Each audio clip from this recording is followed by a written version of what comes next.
Does your first draft feel like a chaotic mess of plot holes, confusing characters, and cringe-worthy dialogue? Don't worry, you're not alone. First draft is supposed to be messy. Everyone tells you this. In fact, it's the most repeated piece of advice I hear over and over. You've probably heard it yourself as well. But how do you fix it without losing your mind? I've been there staring at my first draft, wondering if I should just hit delete and start over.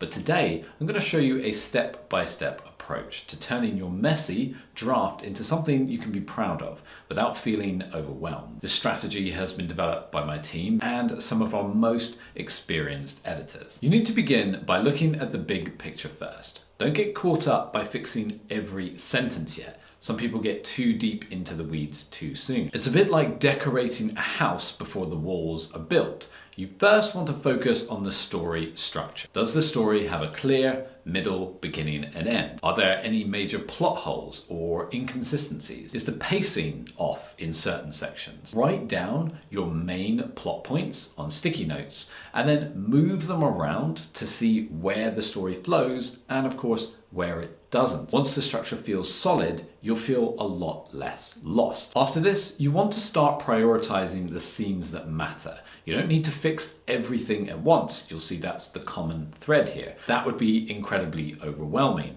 You want to focus on the scenes that are actually driving your story forward. So you're now probably wondering, well, what are my key scenes? How do I figure this out? How do I identify them? The way to do it is to think, is this scene essential to the plot or to a character's development? Does it align with the main theme of the book? If I removed this, would the story fall apart entirely? Then the next thing I like to do here is color code your scenes based on the importance. So green for essential, yellow for needs work, and red for something that you could possibly just cut altogether. Then work through the green scenes first so that the core of your story is solid, and don't worry about the others until you have finished that. You want to work in layers. Don't try to fix everything at once. It's just overwhelming and impossible. It would be like trying to solve 3 Rubik's Cubes simultaneously. So you need to break editing into manageable layers. First layer of your editing should focus on fixing major plot holes and character arcs. The second layer of editing should clean up the dialogue and then transitions between scenes. And then with the third layer, look at sentence structure and grammar. I find that when you schedule in your editing, what you should also do is schedule in the layer. So for example, set 1 week aside for the plot, 1 week for character, and so on. This is again going to help you from burning out, and I would also highly recommend getting a professional's help on this. The difference a professional editor can have on a book is exceptional.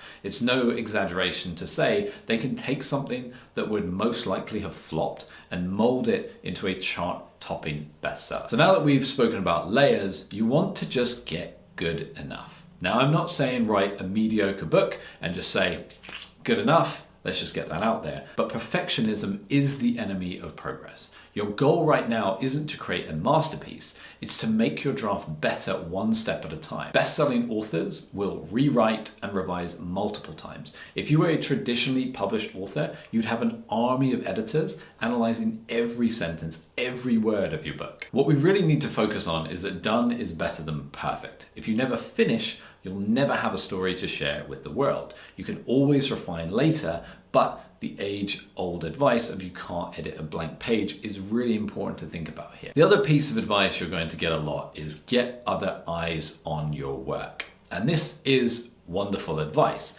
But at this point, a lot of people will suggest you ask a trusted friend or a beta reader you find on a Facebook group. Sure, you can do that if you don't want any decent writing feedback or to improve your book at all. Why am I so against this? Because a trusted friend won't hurt your feelings like a professional editor will. It's nothing personal, but they will give you the feedback you need to make your book better.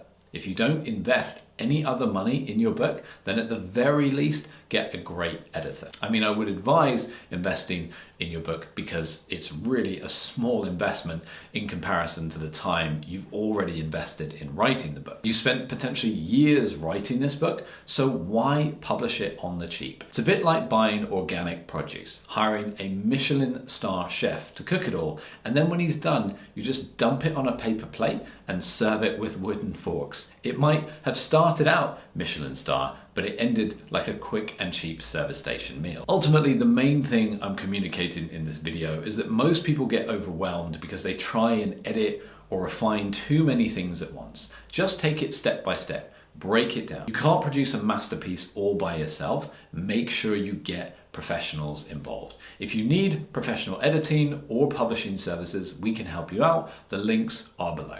And I'm sure YouTube is now recommending another one of my value-packed videos right here. So go ahead and check that out next.